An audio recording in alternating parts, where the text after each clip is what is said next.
What Radio, the music you want. With your host, Keys Dan. The person is smart. People are dumb, panicky, dangerous animals, and you know it. RadioWhat.com. What's up, party people? It's Keys Dan with RadioWhat.com, DJLittleRock.com, coming to you live in a living color from the Radio What studios. And this is my podcast, What Makes You Famous? It's an extension of the RadioWhat.com internet radio station that I've been running for quite some time. And if you need DJ services, where do you go? DJLittleRock.com. Yeah, I've said it before. I'll say it again. DJLittleRock.com. Check availability, get a free price quote, and maybe you can have me at your next event. Yeah, it's just about Christmas time, and I've got a lot of Christmas parties coming up and a lot of karaoke jams as well. Let's see. Oh, today on the program, Joseph ŁōCástrø, a millennial's third eye. You're going to find out more about that in the next few minutes in your ears. This week's shows, I have one public show, and that is over at the Rab in Conway, Arkansas, Friday night. It starts at 8 p.m. and it goes almost till 2 in the a.m. This is the Rab, the place to be on a Friday night in Conway, Arkansas. Full bar, kitchen. They have 10 pool tables, a pool tournament on Friday nights. They have the out on the party patio. They got shuffleboard, foosball, 2 foosball tables. They got darts, giant checkers game, a giant Jenga game. I think they have a regular sized Jenga game on the bar now. I just saw that last week. Pretty cool. And there's always something to do while you're waiting to sing with me. Yeah, I said sing. It's a video dance party karaoke jam at the Rab in Conway, Arkansas, Friday night. Yeah, come sing for me. You're the stars of the show. 8 p.m. until almost 2 in the a.m. All right, let's get into it with Joseph ŁōCástrø, a millennial's third eye. Yeah, I want to know more about that. Calling Joseph ŁōCástrø now.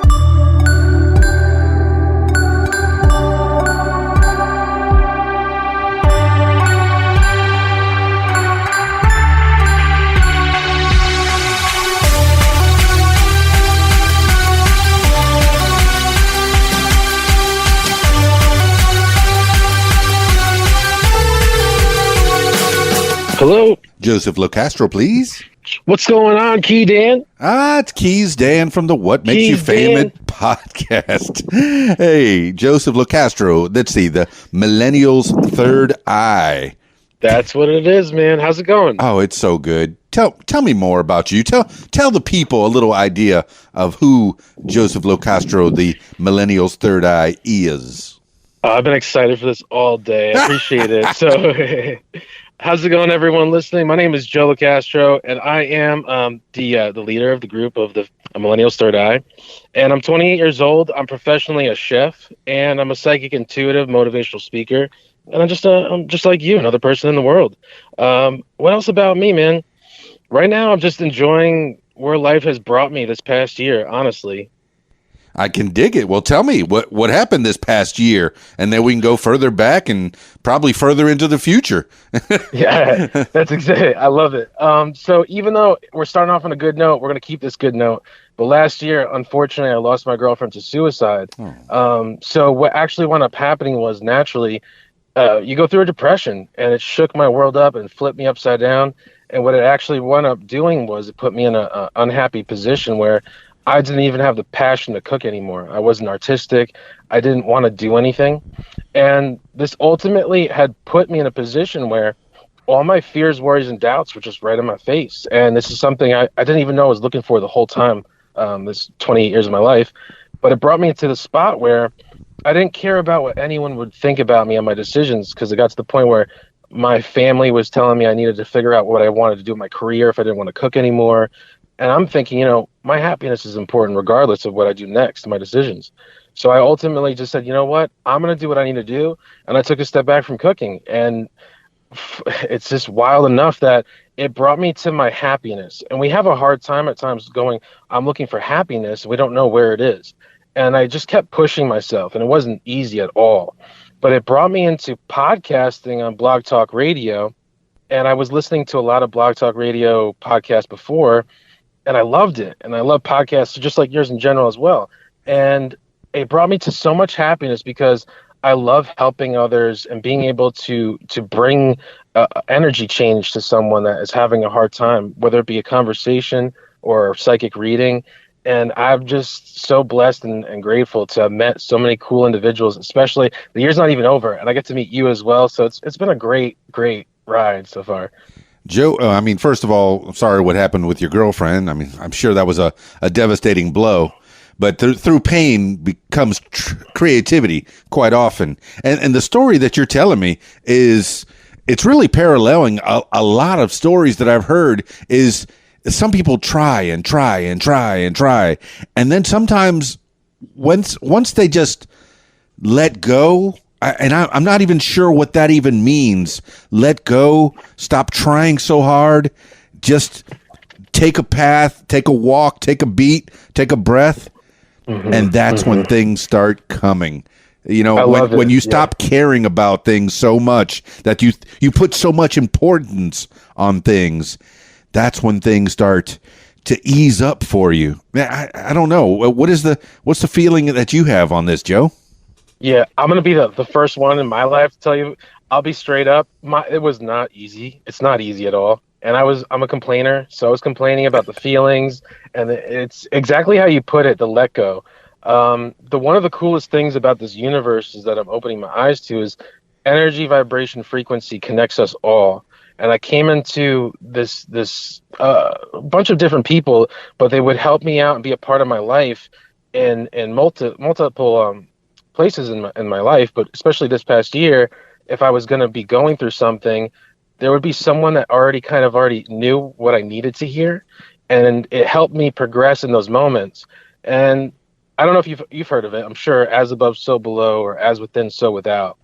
And this had brought me to those shifts where I would have these days where I'm going, what is this feeling? And it just wanted to let go. And exactly how you put it, go take a walk.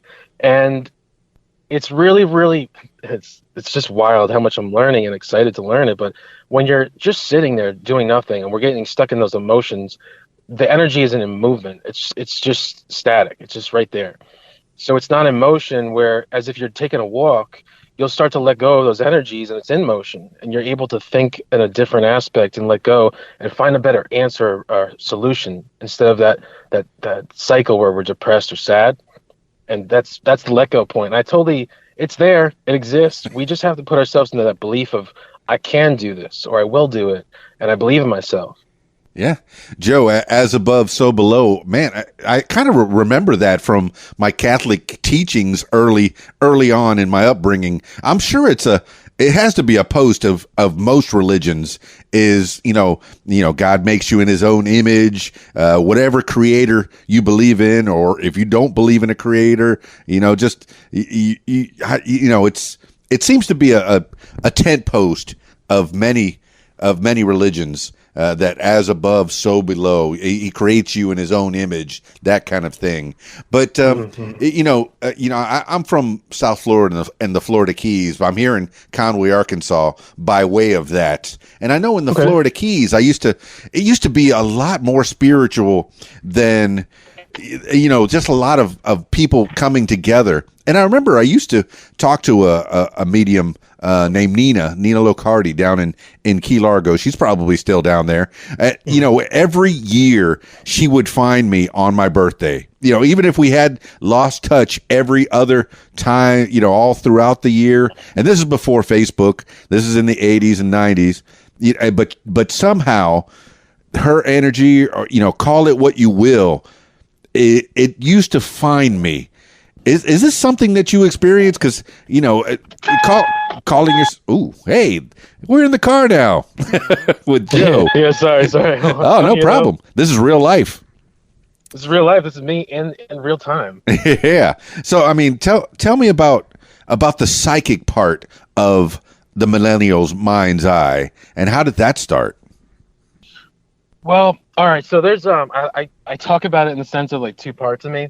There's like the previous Joe, the spiritual aspect, where it was this past year, because I went through a lot of cool changes, and after that there was this journey, or they call it spiritual awakening journey or your ascension journey, but it brought me into this whole new understanding of the spirituality.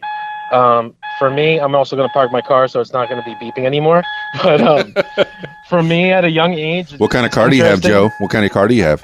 I'm actually I personally have a Volkswagen Cabrio, and I love the Volkswagens, and I just got stuck in enjoying those.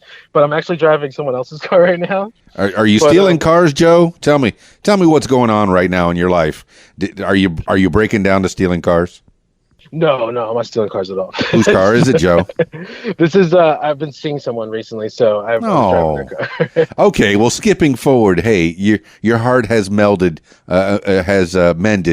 a little bit, and I'm glad for that. I'm happy about I appreciate it. Yeah, no, I've come a long way. But to go back to your question, please. I grew up with the spiritual aspect, and I'm a santero for 11 years, and I'm not sure if you're familiar with Santeria. I'm Cuban, man. So yeah, so I'm familiar. You know, and I believe that Cubans, let's see, they're 90% Catholic and 100% Santeria. Yeah. It's a beautiful religion, and many people, if you don't know something, we're natural to go to fear or worries and what it is or it could be, and it's nothing bad, and there's good and bad in everything, but it's not bad at all in my aspect, so it helps me focus on my ancestors, my spiritual guides, the Orishas, angels, and that's my path. I know everyone's diverse, and I accept everyone for who they are. Sure. But so when I was younger, I was literally 11 or 12 in the shower. And I remember talking to God in my mind or out loud. It was in my mind. And I was going, God, I don't know what religion I'm supposed to be in, but I just want to help people. And looking back at it in a significant memory, it's brought me to these pathways, and I'm blessed and grateful for my journey. And the spiritual psychic part, it's been 11 years now since I've been initiated. And that was the beginning of where I started to remember as a kid things I did or said spiritually that I didn't know how. And also, as I progressed throughout my life so far, it's brought me to understanding of energy and listening more intuitively and allowing it to come through instead of hiding it and being my authentic self. So really the how it came about was just the love and want for it and knowing it's meant for me, and also pursuing it more throughout my life as I'm progressing. And as I went through this depression throughout that year, I said, you know what? I'm going to start doing readings. And I didn't do public readings before. I've done it for friends and family, friends of the family. And so when I came across to like locally in town, it was like a challenge. It became more of a progress because it wasn't done before on a public level for me. And I took it to the next level where I said, you know what, now I'm comfortable publicly. I'm going to go online. And I kid you not, I'll never forget this day. It probably was the third day I went live on Facebook, and I kept hearing Spirit tell me, go live. And it was one of those moments where I was like, I don't know, maybe I'm not ready for this. I was still doubting myself to go on Facebook Live. And that was the day where I told everyone who was watching in the beginning, every 10 viewers, I'll give a free reading. And I looked up one moment, and there was over 200 people. And I said, "Wow." Yeah. Well, these I don't know. These are people searching, man. These are people that are out there looking for a path. And you say happiness. I mean, that's in the Constitution, pursuit of happiness, or the Declaration, right? It's in there. People are always looking for happiness. It doesn't guarantee that you're going to get happiness, but you're allowed to pursue it. That's something. But okay, the first 11 years of your life, where did you grow up? And because I know at 11 you say there's a turning point. Somebody turned you on to Santeria, but previous to that, what were you doing, Joe? So previous to that, from what I can remember as the younger ages, so I grew up in the Hudson Valley of the New York region. So I'm living here currently, and I was traveling previously after that, but we'll get to the younger parts of my life. Yeah. So I grew up in the Hudson Valley, and over here it's seasons, of course. I'm more close to the apple orchards. We have apples and grapes, and it's a beautiful area. I recommend anyone to check it out, especially in the spring and summer. I'm not a fan of the winter. So I grew up I grew up with my family. I'm Sicilian, and we have traditions. Every family has traditions, but I grew up around food, and my dad also had an Italian pizzeria growing up, and my birthdays were there. And we had family traditions in the sense of making tomato sauce in August. So I had all these food memories with family and love. And it actually was interesting because as I got older, I first wanted to be an electrical engineer, and I wound up going to culinary for culinary arts. But I realized later on too that this had connected to so many different avenues of life. But also when I was younger, I was grateful to have a really good childhood, and I still have a great life, but you start to be grateful because of things that you go through with your family. And but I'm just another person, another part of the world, man. I'm very, very understanding and respectful because we're not perfect, and I did things as a kid, so we all have our own experiences and what we did. But hey, I like baseball. I played for the town, and I'm just another person in the world. That's all. Well, New York pizza is a staple, man. That's a thing to someone who's never been really further north of the Mason-Dixon line. I'd like to get to New York one day. I have friends in New York, a lot of talented people that live up there, and some of my cousins have since meandered on up there from South Florida, and are working on Broadway or near Broadway. And then, but certainly the food can be very spiritual, man. It brings people together. Some of the best times with your family and friends are around a meal. So yeah, the culinary arts, very important. If you can cook, man, you're bringing people together. You're making some happy times for people. That's a great place to start. And so, go ahead, Joe. I love this this aspect that you're taking on for the view of, especially with food and coming together, because I was thinking about this recently, how we all have our own view of experience and how we can understand something to explain it. And you might hear someone like, I love motivational videos, especially Gary V or Tony Robbins. And that's recently I've been listening to help my mindfulness and progress with my own self. But food and energy and individuals, if you think about it, that show Chopped, right? On the Food Network. I'm familiar that there is a show called Chopped. I don't think I've ever gotten to see it, though. Okay. So there's the basket, and then everyone has to create something with the same basket, but they don't know what's in it. And this is almost how, like, I look at diversity in life around the world, because it's almost we have the same ingredients around the world. Historically, though, how did that culture utilize that in their own experience or their own knowledge? And that's the same thing that I see in our own life. I might have gone through something similar, but it's something different in my own view. But it's something in a way that you might understand how I went through it, if that makes sense. A little bit, but you say you feel like you have a basket that you don't know what's in it, but you can do something with it. Is that kind of where you're going? Well, no, my point was, if there's three people on the show, right, or there's the three baskets and everyone has the same ingredients in it, it's just more so, what are you going to make out of it with what you know so far? Gotcha. With your experience. And as chefs to go on the show, it's almost, to me, it's like life. We all have the same basket. Some of us don't, some of us do, but how we experienced it and utilized that basket, or where we are in life now, there's no levels to it. I'm not better than you and you're not better than me. You are me and I'm you. So just knowing your background, Joe, I feel like if we had the same ingredients in our kitchens, you would come out with a masterpiece and I would come out with a big pile of goo. No, stay positive, man. Stay positive. Yeah, there you go. I guess I can make eggs and boil water. So I'll be all right. And I'm a pretty big boy, so I guess I can stand to miss a few meals here and there. Man, I'm a part of the Clean Plate Club. Yeah, don't trust a skinny chef. That's something, man. You just brought something up. My mom. When I was younger, I've always been heavy. There was a small time when I was running a lot, and I got thin. But I once complained to my mother, "Hey, Mom, they call me fat at school," and she said, "Hey, be quiet and finish your plate." Finish your food. I was like, all right. So that's the advice I got from a young age. So, all right, you've been in New York most of your life, in the same area, like around apple orchards.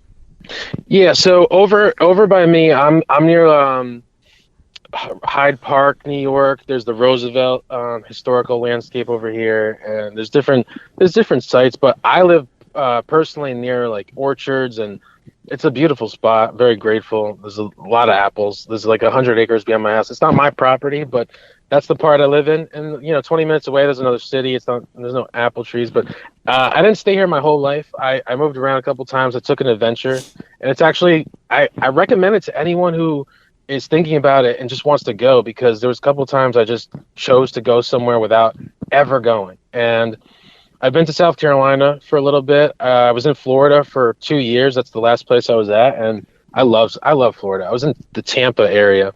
Yeah. I went to Tampa, Clearwater, and St. Pete. Home of Burt Reynolds. Yeah. They love him there, man. And Yeah, they do. was it Tampa Bay Buccaneers? They still playing out there? Yeah, Tampa Bay Buccaneers were out there. It was a good time. I actually watched the Yankees at the training stadium. That was awesome. Yeah. That was awesome. That was perfect view too. I was impressed. There wasn't a bad seat in the place. So yeah, you were a baseball player yourself when you were younger. Did that ever go anywhere, or did you take that to high school, or no? I mean, I took it to the high school tryouts, and it didn't go past that. It's okay. All right. Hey man, who knows what could have happened? I was meant to be a chef, and here I am. I'm a spiritual chef and another person in the world. But it's cool. People need to eat, Joe. You got the right. You got a right job, man. That's good. People need to eat, and to go back to the moving thing, though, Please. I wanted to share that. Is one day I decided I was going to move to Tampa. My mother, she was going like, "What? Where are you going to work? Where are you going to go?" And within a week, I only had gas money. I had a place to stay temporarily before I got paid. I had a job that I started to get to work right away as soon as I got there, and it all worked out. And I was there for 2 years, and it was a good time. Unfortunately, things had to end a certain way, but it was what it was. But it was awesome because I'll never forget it. And to take control of your life, and this is like in any aspect, though, to believe in yourself, to speak about it, to do it, and be positive, it can do so much for you. Yeah. So you pretty much went there by yourself, maybe had a few acquaintances. Who moved down to Tampa that you followed along down there? I didn't intentionally, believe it, I'm serious about this too. I had no idea who was there. And actually, that was the part of my thought process is when I decided to go, who do I know in Tampa next? At least help me get a job. Right. And coincidentally, I did know someone that was from Florida that I met as a chef here in New York, and they were actually in Tampa already. So it was kind of interesting. And they actually hooked me up with a job there. So it worked out perfectly fine. That is And that's great. what happened with that.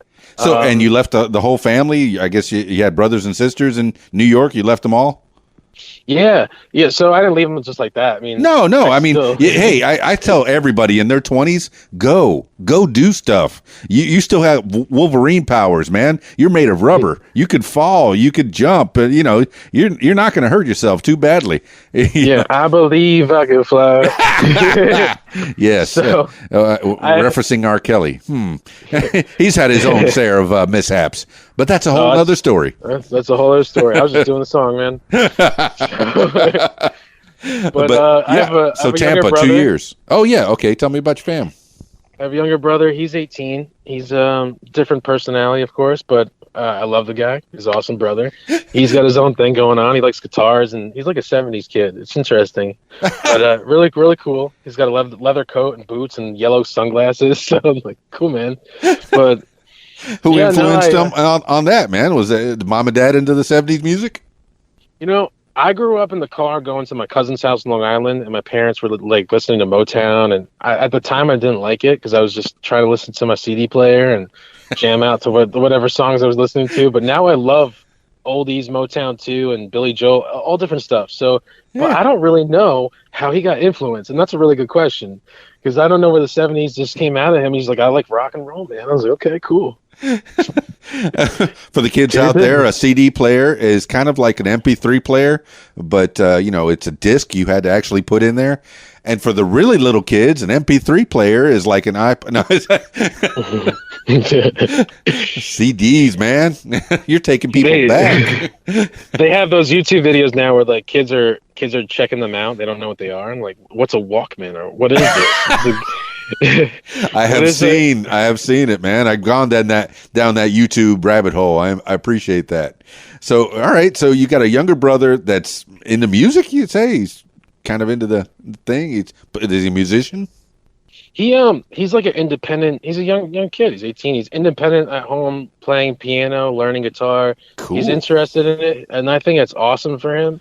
He's learning like everyone else. So I believe that we all evolve at different times in our life, and he's going through his own little time frame of evolution. In the sense he graduated high school recently, and he just about almost through his first year of community college. So he's like, I don't know if I want to do this now. Do I want to do something else?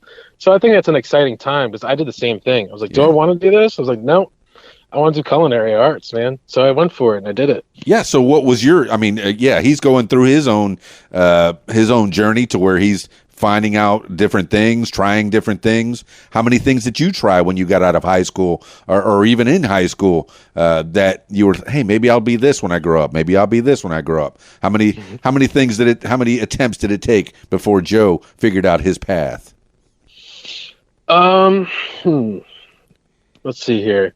It wasn't too many attempts because at a younger age, my grandfather was a doctor. He was a general practitioner. So I was spoon fed are you going to be like your grandfather and be a doctor? No pressure. I was like, yeah. And evidently I can't stand blood work or needles or anything like that. So I'm like, yeah, I don't really, not my thing. And my father is a custom cabinet maker. So being around that as a kid, I kind of thought it was boring at first, but the more I'm progressing, the more I realize it's important to have different hobbies. And it's something I enjoy doing once in a while, but I don't want to do as a career. And that was another move I made. I was like, yeah, well, not this one. It's okay. After that, I went to electrical engineering. I truly, honestly love working with electrical things. And in the sense of wires, or even as a kid with subwoofer and electronics and the audio. So different things like that intrigued me. And in community college, it brought me to pre-calc. And I just couldn't do it. I couldn't do it. Yes, I remember Mr. Hernan in my community college trying to teach me pre-calc. And first day, he's up on the board, blah, blah, blah, blah, blah, blah, blah, blah, X equals C equals what? And anybody have any questions? Nobody raised their hands except for old Keys Dan. I'm not sure I'm supposed to be here. So, so who was it? Okay, who was it that was in the pizzeria? I think I missed something. I thought that was your dad. Oh, so yeah, I'm sorry. He did do the Italian pizzeria also, but he took a time frame of his life where he put that as an important position in his life. So he did more of that than actual custom cabinetry.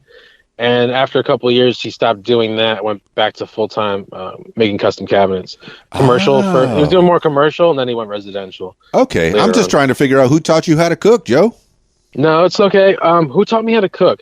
So growing up around food, I love food. And actually, my mom had a hard time feeding me as a kid at a younger age. She was like, all I fed you was pastina. It's like the little tiny little pastas. And I was, this is intriguing. Hey, kids like what they like, man. Yeah, at 28, I'm like, that's interesting. Now I have a hard time trying not to eat certain things. I love food.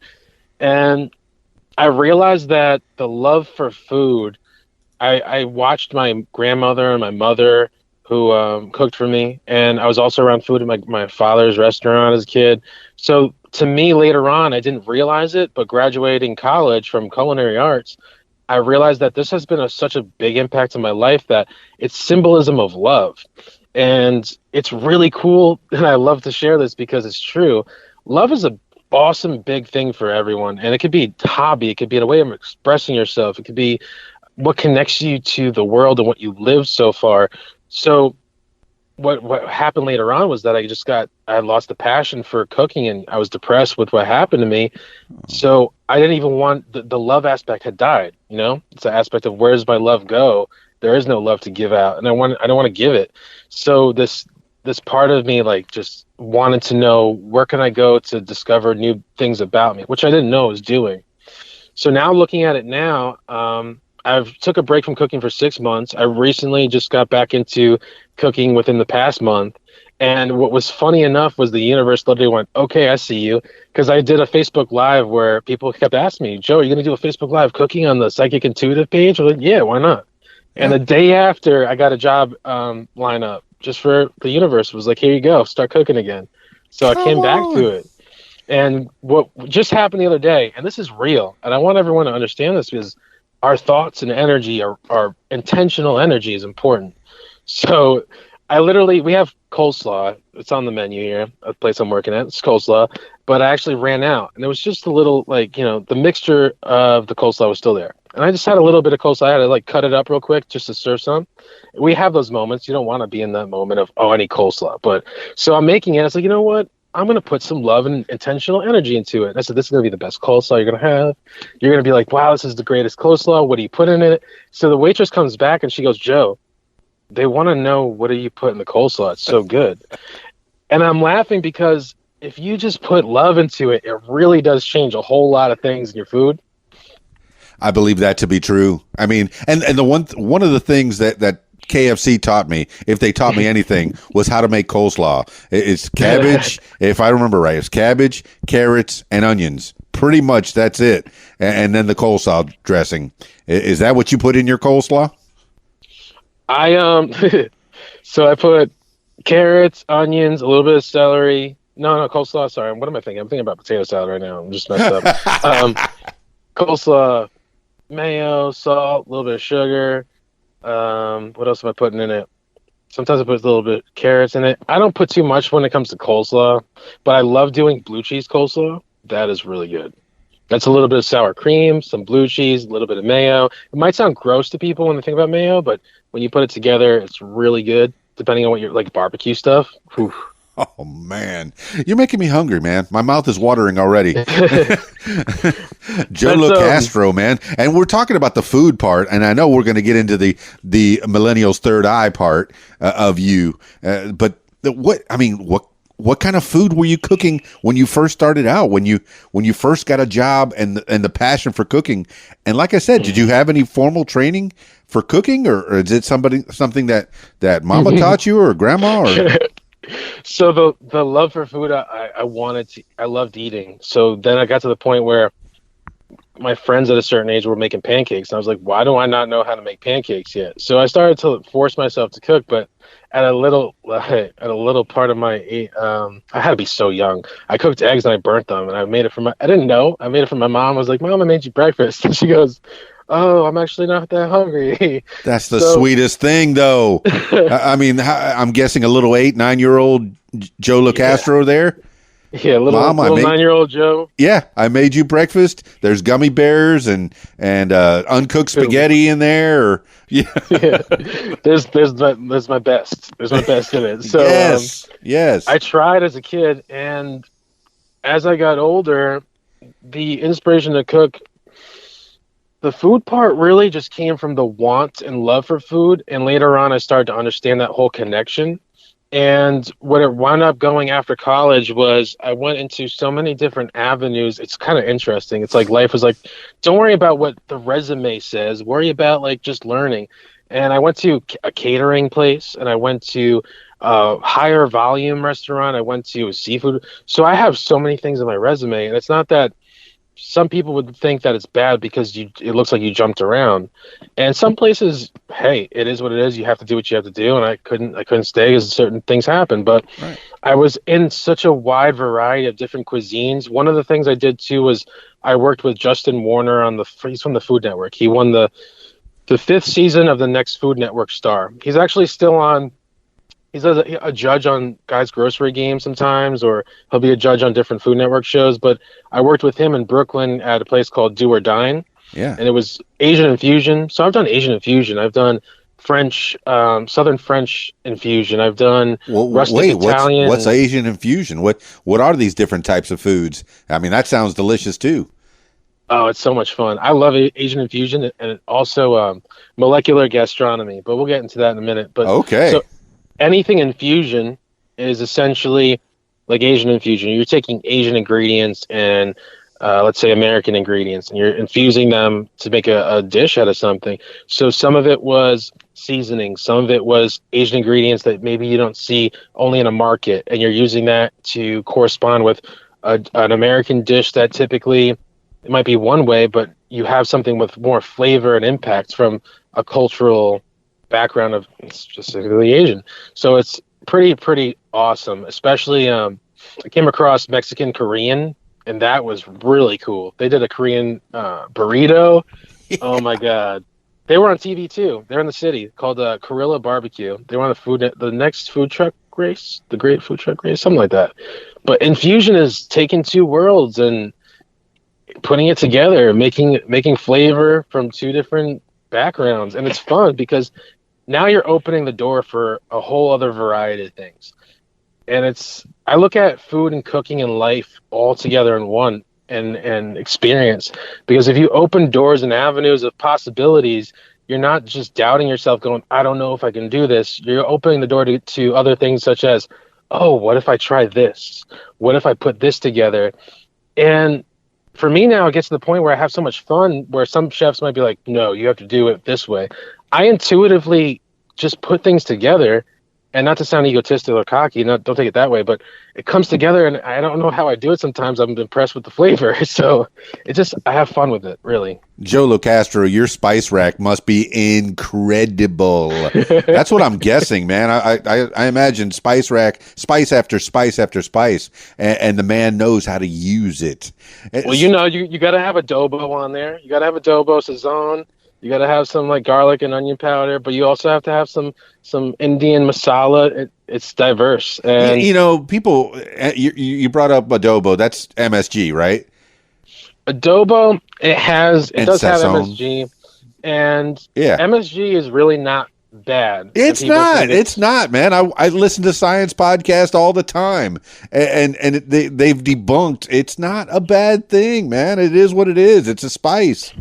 Yeah, it's just a spice, just like molecular gastronomy. What that is it's taking one structure of one thing and breaking it down into another one. So, for example, strawberry foam, or they make what do they call those? Hold on, I'm having a moment here. They're either pearls or they're a little bit more of a larger ball, but they almost could be like an egg yolk looking. You can change the color, but you can put different liquids in it, and it could be, for example, a mango shot or a pickleback shot if you want to take a drink with it. In a sense, it breaks in your mouth, but it's changing the structure of one thing and putting it into another.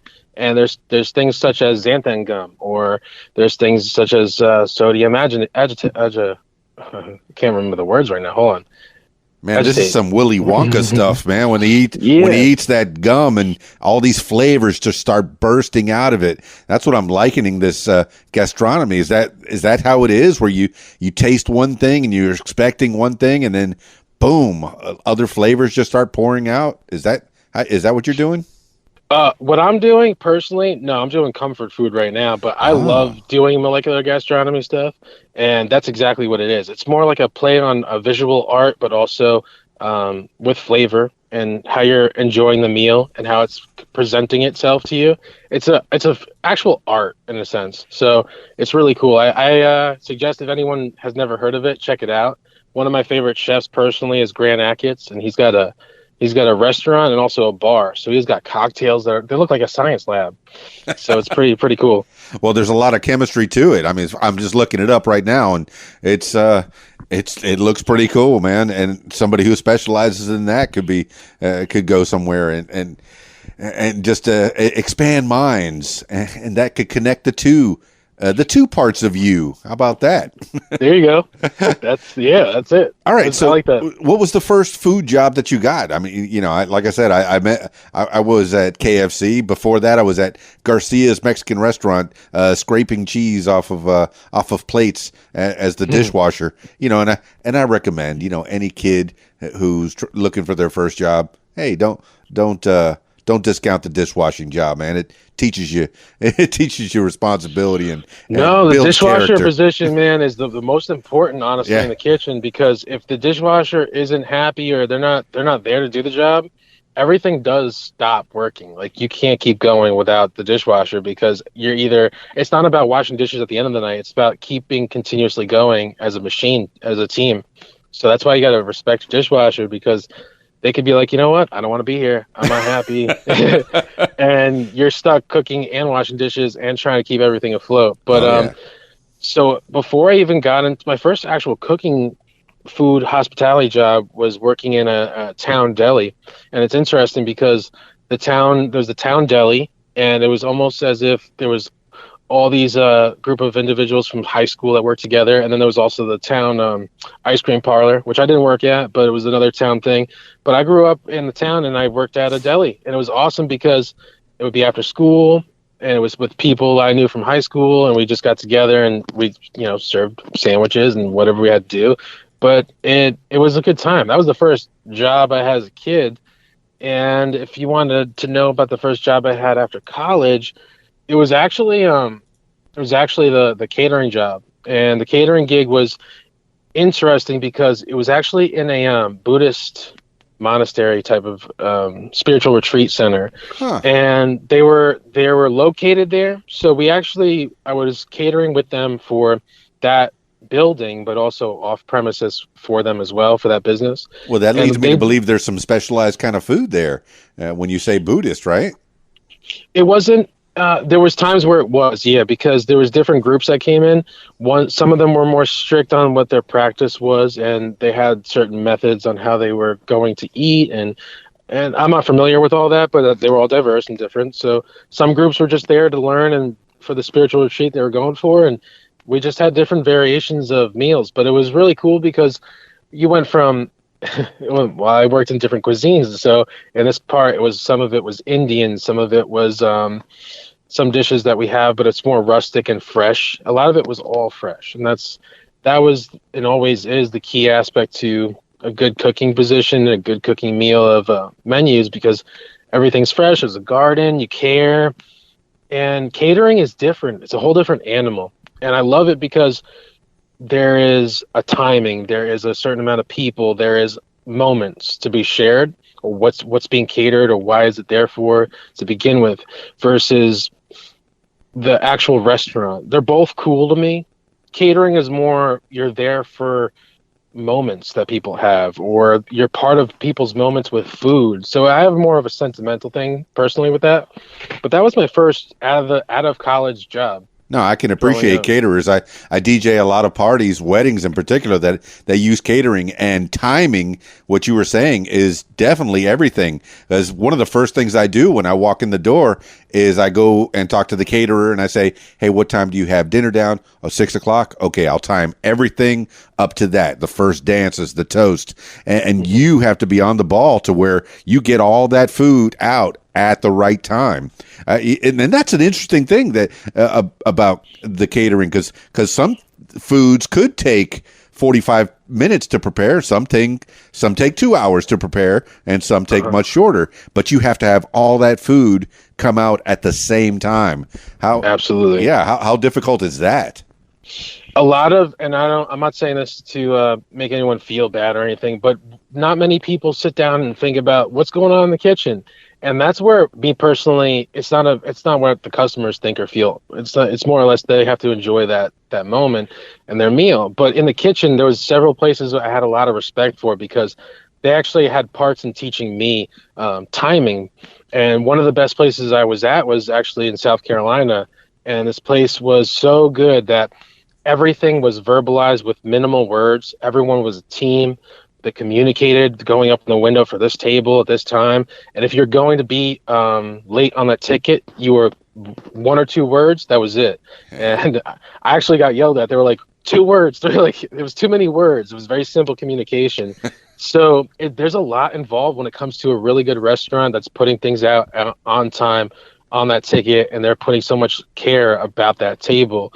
There is places that still care, but for example, like High Volume, there's still so much food. It's a big kitchen, and they're pumping stuff out. There's still appreciation to the actual dish, but there's more detail when it comes to a smaller restaurant that's putting so much detail onto each table individually and their plate. And I find out that this is all playing a part of my life in an awesome way, because I'm seeing so many different aspects of what's good, what's not good, what do I want to do, what do I not want to do, what did I like about this chef or my boss, what do I not want to do as a boss for someone else. So it's teaching me about cooking, managing, but also being a good individual. And I've seen a lot of things go down sad for others, and it's not comfortable to be in the hospitality industry with anxiety. Some people have anxiety, some people are depressed, so you don't get to see your family when you actually put so much dedication and time and motivation. And I started to actually feel that when I was away in Florida. You don't really get to see your family. When you want to take off, it's almost cutthroat. Who's going to be able to take off? Who's going to be able to get that time when everyone else is going away and you just got this job here? So it's not fun sometimes. Hey, Joe, I mean, you're talking about when you're making food, you got to put that love into it. How did you get to South Carolina?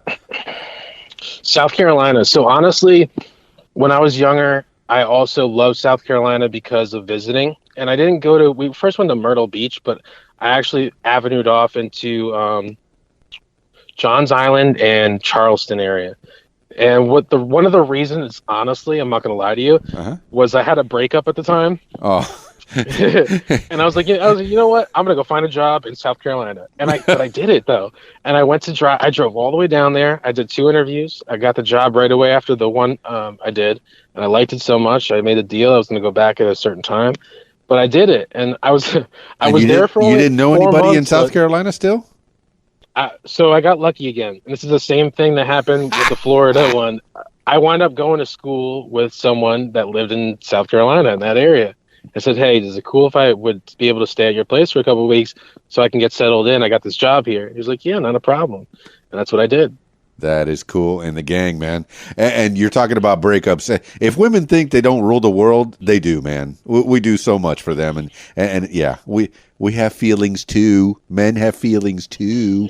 Yeah, we all have feelings. And one of the most important things that I can honestly share is that it's really important for everyone to love ourselves first, because we actually, I look at it in a sense of karma, positive and negative. So whatever we're doing in this moment, if we're not happy, we have to really try to be more mindful of why are we not happy? What is it we're thinking about? Because we're spending that energy.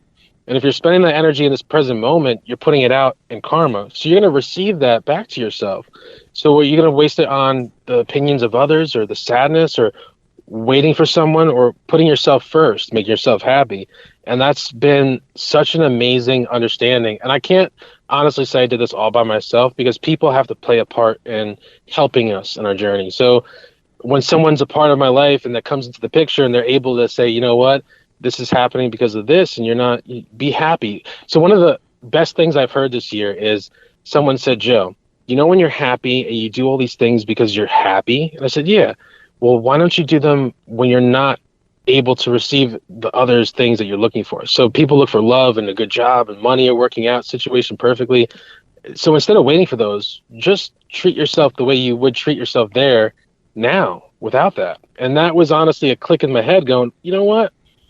Yeah. And it actually helps that present moment bring in positive energy, and it helps that cycle. So that really helped me out, honestly. Well, people helping people, that segues back to now we can get to 11 years old when you were first introduced to Santeria. Who introduced you to that, and how did you open that spiritual mind's eye?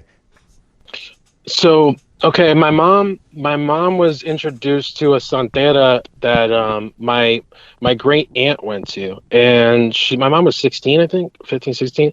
But my great aunt went to this lady, and she showed her a picture of, I guess, my mother and family, and she said, I need to see her. And apparently my mom was like a wild child. Mom, I love you if you're listening. Like this is all I remember, but she's a great mom. She was a wild child in 16. I don't know. So she said, I just did a podcast with my mom, and I learned what she did before I was born. Yikes. But okay, continue.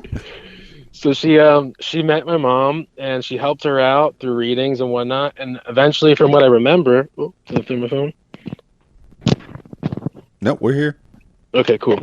So eventually she gave my mom a heads up, but you're going to meet 2 people. One of them's your husband. And she gave my mom starts with an A, and he works with his hands. And my dad's name is Anthony, and he works with his hands. He's a carpenter. So when things had progressed, I remember my mom telling me they were going to hang out one night, and my dad had 3 flat tires with her. And she was like, you got to see this lady. So you got some bad juju. So they had went to her over the years for help with work and things. And for those out there who aren't sure what Santeria is, or a Santera, Santero, it's a priest or a priestess that is a practitioner of Santeria, but gave her and my dad a reading. and to help us with our life path, keep it open, nothing's blocking us, and it's a good thing to keep you in the right direction, and it helps you stay on your feet instead of in trouble or from things that you don't need to go through. So over the years, that's how I was a part of it. I really didn't know what was going on as a kid because it wasn't something that was forced on. It wasn't something that I had to do. So what I actually wound up happening for me was someone was introduced to our family, and it was a new santero, but he looked at me, and he was just getting to know the family, so that way it wasn't just like a help us out, 1, 2, 3, see you later. It was someone who cared, which is very, very good to be around. And he looked at me and he goes, "You're going to be on my side of the bench." And I went, "What do you mean?" He goes, "You're going to be a santero." And I went, "Oh," because I already felt this as a kid that I was supposed to be doing it. I wanted to. I just didn't know anything about it. And he told me why, and it was actually to save my life. And I didn't know right away. Some people might go, "Well, yeah, okay, everyone could say that."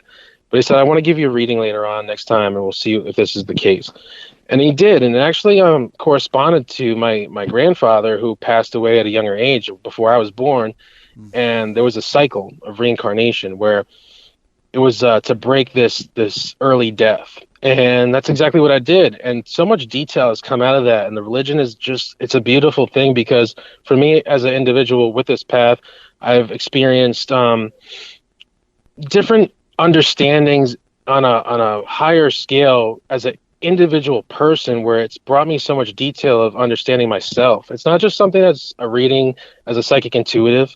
There's so much more in depth to individuals that practice. So it's different for everyone, if that makes sense. Mm-hmm. But the orishas are beautiful as well. There's different orishas for different reasons and personalities. So 11 years, that's where it all started. And my godfather is awesome. He actually lives in Colombia now. But this has brought me to different avenues of travel too. So I've seen him in Puerto Rico. I've been to Cuba. Where else did I go with him? I haven't gone to Colombia yet. But it's a beautiful religion. That's how it started for me to get it when I was initiated. But here I am now. Well, how did it progress from there? I mean, did you stay in touch? Did you, have the crystals, or did you kind of practice a little bit here and there? And I know it got solidified over the past year, but you've already alluded to that. But was it always a thing in the back of your mind, Joe? So Santeria, before I was initiated, I knew I felt this pull. I didn't know what it was. So when I heard this and I stepped into it, it was just like home for me. And as I got older, there was parts of me that, and this is not just the aspect of myself where I felt it. I see it on others as well, where it could be a psychic, intuitive, spiritual journey where others are, well, we're human. We overreact at times. We think that so-and-so is doing this to us for a reason, or there's a bad energy happening. So I would just more so, I wouldn't, I'm not going to use the word use. I would talk to the orishas to help me with what's going on in life. It could be anything from work, school, relationships, job. I already said job, work. So different things. So it was always a part of my life. I never really looked at it and talked to them or worked with it in the sense of what I want, because there's wanting and then there's forcing. So what I mean by that is there's things that I would want, right? But what I mean is forcing. And we don't want to force anything, because what's not meant to be is not meant to be. So I would leave it up to them and say, listen, Ochun is my mother. And I said, Ochun, I love you. This is what I want. But if it's not meant for me, then take it out of my life. Remove it from me. So instead of putting what we call an Igbo, or giving something to make it happen, or trying, it's not a bad thing. Like if you want a job and you really want it, you can ask the Orisha. If they say no, say no. So some people just don't want to say no, though. They don't want to accept it. And for my life, it was always there. But recently, I'm more spiritual than I am a priest in Santeria. And what I mean by that is I grew up more spiritual based with working with my spirit guides, who are still a part of the spiritismo part of the religion. So spiritismo is just the spiritual realm. different branch, right? And I'm glad so you're that's- clarifying all this. I'm learning a lot about it. I mean, my mom and my grandma were into the Santeria, and I've been to a seance, and I don't know how much I believed in it, but as a the kid, Misa? you're pretty susceptible. You hear suggestions, and yeah, okay, I'm open to it. I'm open, but continue. So no, I appreciate it. And for most, how it's supposed to be, or if you in a perfect world, you're supposed to learn about your ancestors and spiritual stuff first, and then progress later on into the religion and Santeria with the Orishas. But no one's perfect, and so I said before, I was doing it to save my life, and I went backwards and forwards. And so what I mean by that is I had to do what I had to do, learn about the Orishas, kind of come back a little bit again to the spiritual part to learn more about my spiritual path and go forward against the Orishas. So for me, it was backwards, forwards, but that's how I had to learn it. And we all have a different path and to learn it our own way. And that's why I'm explaining in the sense of I'm really a spiritual person before a priest. Okay, but are you heading towards priesthood, or what is it? What is it that you're doing now with the Millennials' third eye? Okay, well, technically, I'm already initiated, so it's been 11 years. I'm already what they call crowned, so I'm already a priest in that sense. But I'm not ready to be the. I'm ready to be a godfather, but we're always learning. So there's so much to learn.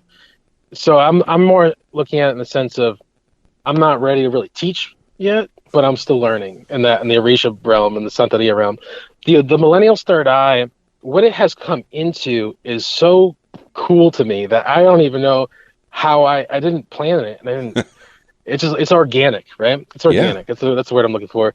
And what it started off was psychic intuitive, just being me, and it has grown into what I would call my authentic self overall. And me now, me online, and who I am is I'm a chef, I'm a psychic intuitive, I'm a motivational speaker, and my goal as I'm progressing, I'm loving this mindful stuff because it's all true.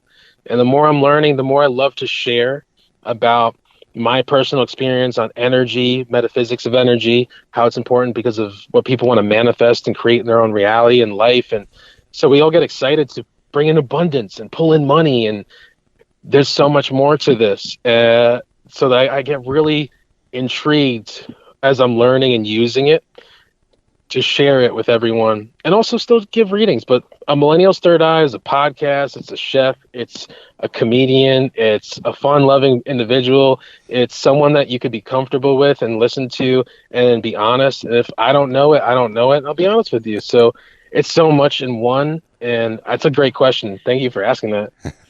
Yeah, ŁōCástrø. I hope you never stop learning. I hope even the priests don't stop learning because this world is always evolving and the energies are evolving. If call them whatever you will. The earth is evolving. We're a part of it. So tell me about. I mean, do you do some of the readings online or over the phone or do you do them all in person? Or I mean, it's always better to be face to face, in my opinion. But tell me about all the services that you can provide with the Millennials' Third Eye, the business part of it. I know you do the podcast, and that's great. Yeah. So I really want to be honest too. There's times where as I'm doing the podcast and giving readings on there and giving readings in the beginning, I was like, I don't know how to do this because there was one part where it was so much fun. This is spirit, really, like it is. And I remember they would call on the it was a live podcast, and it would go into the recording afterwards. You could listen to it, and I remember someone calling, and I would say, "Hi, what's your name? Where are you calling from?" I forget who it was, where they were from, and I said, because I don't like to hear questions. I don't want to know anything about you. And I remember going, "Are you calling about a brother going in your home or something like that?" She went, "Yeah, my mom died and he's going to my mom's house." It was like, I don't even know how to do this. Oh my goodness. I mean, some people will call that insight and some people call it, hey, there's somebody connecting with you. You're You're well connected to the planet, man, to the I mean, what would you call it? What do you call it? Do you have a spirit guide? Is it an energy that you feel? Is it something that just hits you in the forehead? Yeah. You go, "Oh, a picture came up. Look at that." Yeah, so I do I do live readings. I call them the mini readings. And sometimes I'll do free mini readings, or I'll do like a 10 or a lower amount. And then if you wanted a full reading, it's right now the cost. I like to do deals and change it up for people to afford it, because I don't like to charge a lot of money. Sometimes I'll just go, you know what? Here, let's just do this. But I'll do private readings over the phone if it's far away. If you're in my area and I have a spot to do it in, I'll do a public one. It's mostly over the phone, but I also offer, I have a mentorship program in the sense of if you wanted to book a service for a session over the phone. And it's been really cool because I just listen to my guides, and they're the ones that help me narrow down what is your gift, or if you have the gift, and what can we help you with to bring that in. And there was times where someone was a medium and they didn't even know it, and they got so comfortable that they had brought someone that I knew as a friend that passed away. They had no idea who it was. They told me details about the person. And the only thing that they didn't know was their name. And they said, did they die this way? This is how they look. This is what they're saying. And the personality and everything was there. And I was just blown away that it's really cool to watch someone evolve over the phone or energy or in front of you, and they're doing it. So I do that as well. Right now I'm also doing a tarot class. I do it on Zoom, and everyone had paid for the class, and they have their tarot cards. And what I do actually is I teach it intuitively, in the sense of not looking at the book.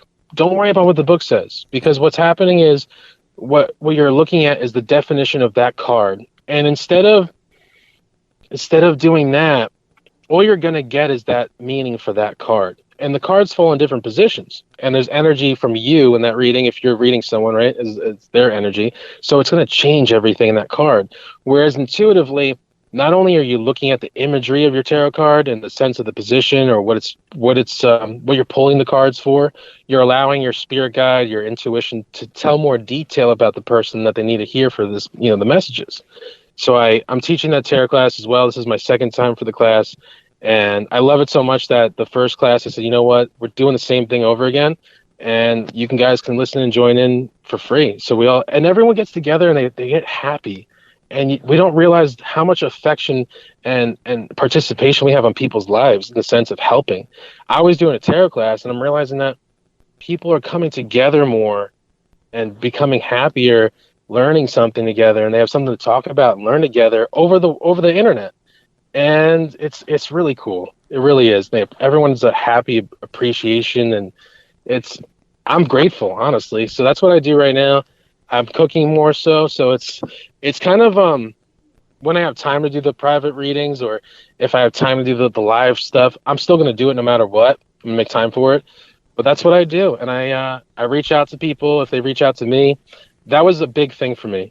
And this is what I actually love about you that you did as well, and it's something I did too.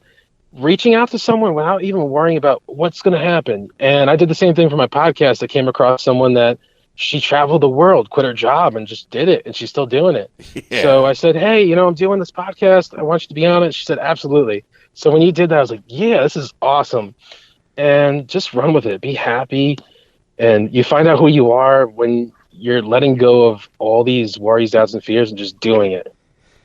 ŁōCástrø, it sounds like you're having fun with this, man. And any job that you would do for free is the job you should be doing, man. And yes, you can make a couple bucks doing the readings and stuff. Now, when you mention your guides, is that spiritual guides or actual living human guides you're talking about? Well, I mean, I like what you said, but I'll answer that quickly. My spirit guides, I always respect my ancestors, because without my ancestors, I wouldn't be here. They're the ones who, the lineage. My spirit guides are the ones that will help me connect to someone or help me with my path, with intuitive messages. So I can't really read myself. I might be able to get little hints of something because it's kind of ruining my story. And sometimes it's annoying, but I can't read myself. So it's important. We all need people, right? We need help. We need to be okay with asking for help. But they're the ones who will tell me, so how I pick up the messages is how I feel your energy. And on the phone, talking to someone, I can hear their voice. And I explain it in the sense of downloading a website, because the internet, you get the packet, excuse me, and it comes up. and you get to see it on your screen.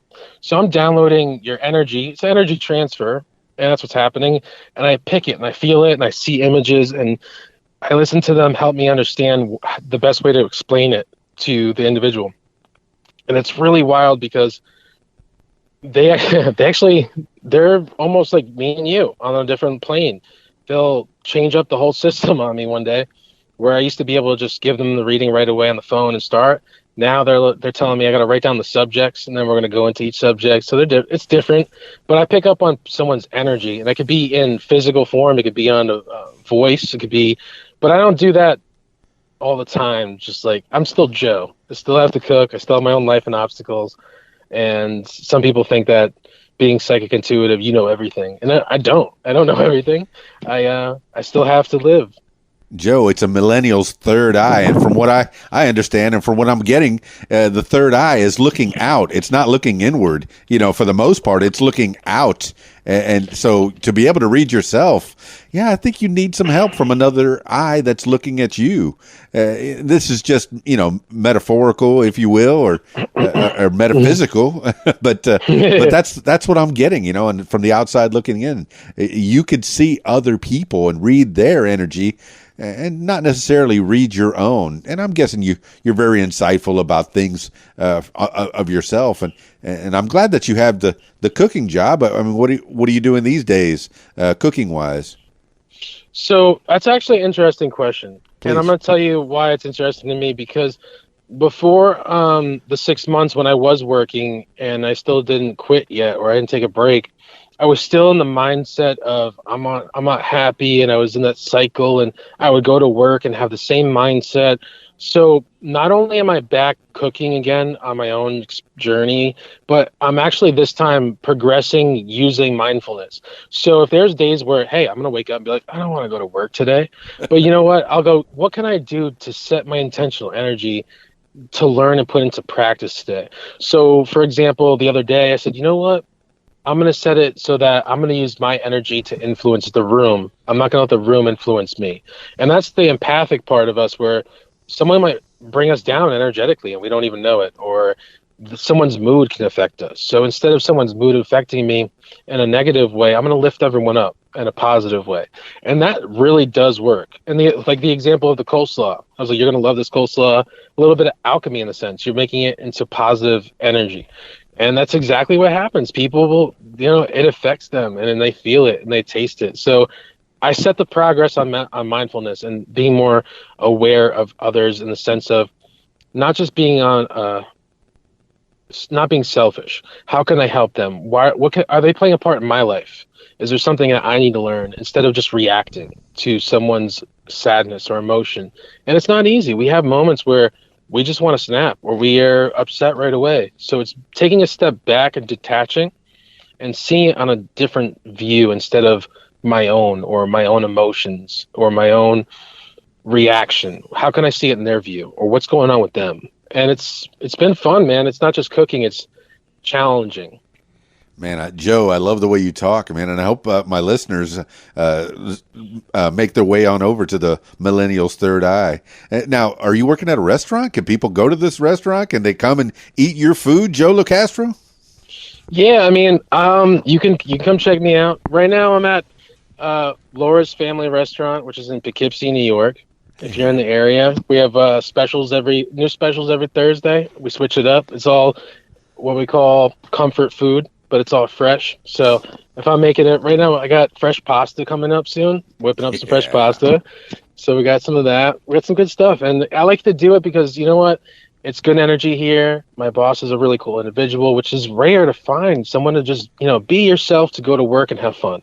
And that's what I got now. So it's really good energy, good fun, diversity in the sense of food and comfort food. So come on by, come check it out. I actually had a friend from California stop by not too long ago. She was in the city, and she said, you know what, I'm going to take the train and come see you at your job. And I was like, come on down. And that's awesome. I like that you said family restaurant, man, because I've been to a lot of those kitschy restaurants, and the food is terrible. Those ones that have a lot of things on the walls, and I'm not going to mention any names because I don't like to put businesses down. Yeah. But a nice family restaurant. Do you have a lot of freedom in the kitchen to create things of your own, or are you working for somebody else, or are you the head chef? I'm the head chef, and I totally have freedom. And you know what's interesting? Because I almost went and did a dual degree at the culinary. I went to the Culinary Institute of America, so I graduated there with my culinary arts degree. But I was almost going to do a dual degree and go for baking. And the reason why I'm sharing that with you is because it's not going to be a secret anymore, but I love baking. I really do. And I made apple pie, and I love it so much that I share pictures with it on Facebook. But what's happening now is, it's not that I don't want to, it's just more work, which is totally fine. People are going, wow, what's the recipe? I'm going, I'll get it to you, but I got to put the work in now and type it up. But I love it so much that I'm making it, taking pictures, the before and after. So it's been fun. It's just different. And when you can be free in the kitchen and be happy to do what you want to do at any time, and just because people trust you, it's more comforting because there isn't this pressure and anxiety to make it perfect for the first time and expectation, and you can't breathe, because there's been places where it's just cutthroat, man, and they're just pushing you to become the best individual you can be. But at the same time, for me, it was difficult because I'm a sensitive, caring individual. So there would be moments where at a younger age, I'm like, I don't know what I did wrong, or is he mad at me? Is my boss mad at me? So there's those moments of immaturity and this difficulty to perform because you're being told and yelled at to do all these things. You're like, how am I supposed to do this? Especially with me, I have ADD. Oh, and okay. Obviously, probably because I'm jumping around different topics. But no, it's working out just fine, man. I'm enjoying it. But it's been really good, especially here. It's comforting. It's laid back. I could just be myself, cook, and be free to be spontaneous if wanted, in a good way. Excellent. Laura's Family Restaurant in Poughkeepsie, New York. Mm-hmm. That's fantastic. All right. So what's in the future for Joseph ŁōCástrø? I think it's funny because I tell everyone that watches me, and I do it in a positive way. I don't want anyone to think out there like, oh, he wants to be famous. And I tell everyone this because this is what I personally want. I want everyone to be positive in their own wants and needs to affirm it. And what I mean is, if they want to be a singer, be a singer. I am a singer. I'm going to affirm it in the sense of positivity. So I told everyone, I was like, I'm famous. And I'm famous because I want to help others in a positive way, not in the sense of money, or if it's money involved, sure. The more money, the more I'm able to help others with money as well and give away more. But I find it interesting because when you messaged me, because I tell my mom, like, Mom, I'm famous. She's like, yeah, okay. So I didn't think about it, and I looked back after. I went, how did you become famous? I'm like, oh, so I'm going to be famous. Well, maybe a little bit more famous than you already were. Yeah, a little bit more. I'm still grateful either way. But in the future, what I'm predicting for myself and what I want in the next year, I see a lot of good things for myself in the sense of just good things happening on a higher scale than they have before already this year. And honestly, I'll say it again, I love everyone. I've met so many great, caring individuals that are just like us in the world. They're just different people, different experiences. Some of them have helped me, and at times I've taken for granted what they were participating in my life for. And we look at things that sometimes as face value instead of what did they help me with, or what did I take from this in a good way. So I'm just grateful to see things on a whole different viewpoint, because honestly, the best people, regardless of, we're all good people, but the most caring and understanding individuals have gone through so many difficult things. So giving readings at times, it's hard because you hear so many difficult stories, and you have to also, I want to help them get through what they're going through while they have to hear that message. But we don't realize what someone's going through all the time. And if there's anything I can add to this in the sense of the future, is that I'm just going to be the best version of myself as I continue. And I want to be able to help as many people and just share that concept with everyone around that I can in a good way, not annoying, not just going to work and be like, hey, stay positive, but Just those two words, man. And you mentioned the catering staff that only said a couple of words. Stay positive. You don't know how much that means to some people. I mean, there might be somebody that's so glum. They might be contemplating, doing bad things, harmful things to themselves or others. And you just taking the time out to smile and say, stay positive. You may have changed the course of their lives, man. And that's what you're doing with your readings. You're not just, telling people about, their past lives and other aspects, but you're connecting with people. And that's what a lot of people need, is that connection. So Joe ŁōCástrø, man, good on you. You're becoming that person to motivate them, to spiritually uplift them, and hey, put a little food in their belly too while you're at it, man. Put that love in the food. I love it. That's fantastic. It's a really, really true. We really don't realize like the impact we have on small or large scale to help someone, and it's truly like it could be like, hey, how's your day today? And it's like the guy at the gas station or someone at your local coffee shop, and just your smile and energy, it helps us too. Like us helping someone helps us in return, and it's not about the intent of what do I get out of something. It's more or less just knowing that, and we don't know that all the time. So I love it. I love being able to hear and see someone change over your personal or physical moment of talking to someone. And so I'm just happy to be me, and I like to share that with everyone around the world as I progress and podcast Millennials Third Eye on Facebook or iTunes, whatever it may be. But I'm all over. I'm on YouTube too. I try to balance it out, but Joe I'm just chasing my dreams. Yeah, that's what it comes down to. Yeah, I mean, I'm the guy that in lines or at the gas station is going to strike up a conversation with you, and I try to read people's faces. If I know they're not into it, hey, I'll back off, no problem. But hey, I'll give a chit chat to almost anybody, and I'm very happy about that. And I'm happy to know you, Joseph ŁōCástrø, a Millennials Third Eye, a millennial. I love that, man. I'm 50, and you're nearly half my age, man, but you've taught me some things, and I've learned some things from you, man, and I appreciate you spending the time with me. So give the people the idea, I mean the actual addresses and how they can get a hold of you and yeah, absolutely. One of the for everyone out there listening, and this is something I think I wanted to share, I forgot about, but one of the things that I would come across is there's I forget his name, but motivational guy, does a lot of videos, but I didn't like that you can't talk to some of these people. Like, you should be able to, I know, look, I can't reach everyone, I can't message everyone back, but right. I do respond, and that was one of the things I like, personal connection at times, in the sense of being able to reach out. And if you're ever come across my page on Facebook, if you want to set up an appointment for a full reading or intuitive sessions, just reach out, message me, ask any questions. And I'm on Facebook. I'm on iTunes for a Millennials Third Eye for podcasts. I have a bunch of them you could just check out. Also on YouTube, same name, Millennials Third Eye. But either way, I'm Joe. I'm here in the world just like you, and I like to lift people up. And then, hey, keep your head up, smile, don't let anything bring you down, and just look forward and chase your dreams. Stay hungry. So nice to meet you, Joe. Nice to meet you too, man. I'll put all those links in the show notes for sure. And man, you pretty much wrapped it up. But any last words for the people? Oh, there's always something, right? Give me a second. Let me just feel this out, because we said a lot, and I want to put it in a really simple, impacted form.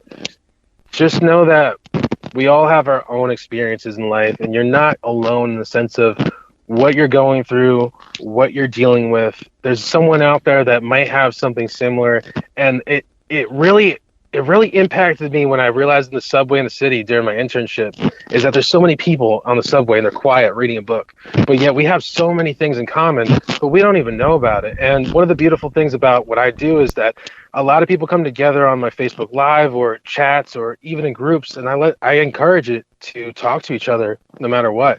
And you'll be surprised at who might be going through something that you needed to hear, especially in my own live feed. I don't just like to keep myself the only person talking. I correspond everyone in it.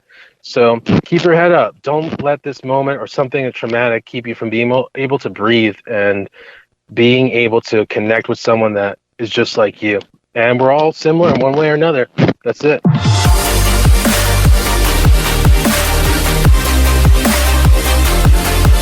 there you have it, party people. Joseph ŁōCástrø, Joe, a Millennials Third Eye. Check out his podcast. And if you're in the Poughkeepsie? I guess I need to learn how to say that. I must have said it right at one point. If you're up there in New York, I encourage you to go to Laura's Family Restaurant and have some food, man. Hey, he's going to make it with love just for you. Get a reading done. Maybe help you with your energies. If you're feeling down or if you're feeling up, get together with Joseph ŁōCástrø, a Millennials Third Eye. Keep an open mind. Learn more things. Maybe he'll teach you something. Maybe he'll bring out something that you didn't know about yourself or your family or your friends, man. He's here to help, and I'm glad I got the chance to talk to him. Thank you, Joe, for being on the program. What Makes You Famous? That's it for this edition. If you'd like to tell your story, I encourage you to give me a call, 501-470-6386, or email info@radiowhat.com. That's it for me. It's Keys Dan, radiowhat.com, djlittlerock.com. Peace. I'm out of here. Be on Radio What's. Call 501-470-6386. Say your name, where you're from, and you're listening to What? The music you want is on radiowhat.com. If you like what you hear, follow What Makes You Famous social media. Use the hashtag What Makes You Famous. Follow on Facebook at What Makes You Famous. Follow on Instagram at What Makes You Famous. Follow on Twitter at Makes Famous. And follow on YouTube at Keys Dan. Leave What Makes You Famous podcast a review and subscribe. Listen to What Makes You Famous podcasts on Podbean, iTunes, YouTube, Stitcher, Google Podcasts, and Spotify, and almost anywhere you find podcasts. Tell your story on my podcast, What Makes You Famous. Call 501-470-6386 and leave a message to set up a time. You can support What Makes You Famous using the PayPal link, paypal.me/Keys Dan. Email info@radiowhat.com. What Makes You Famous podcast is a production of Keys Dan Enterprises Incorporated at keysdan.com. Thank you for listening. Radio What? The music you want with some great quotes. A diplomat is a man who always remembers a woman's birthday, but never remembers her age. Robert Frost. The music you want. RadioWhat.com.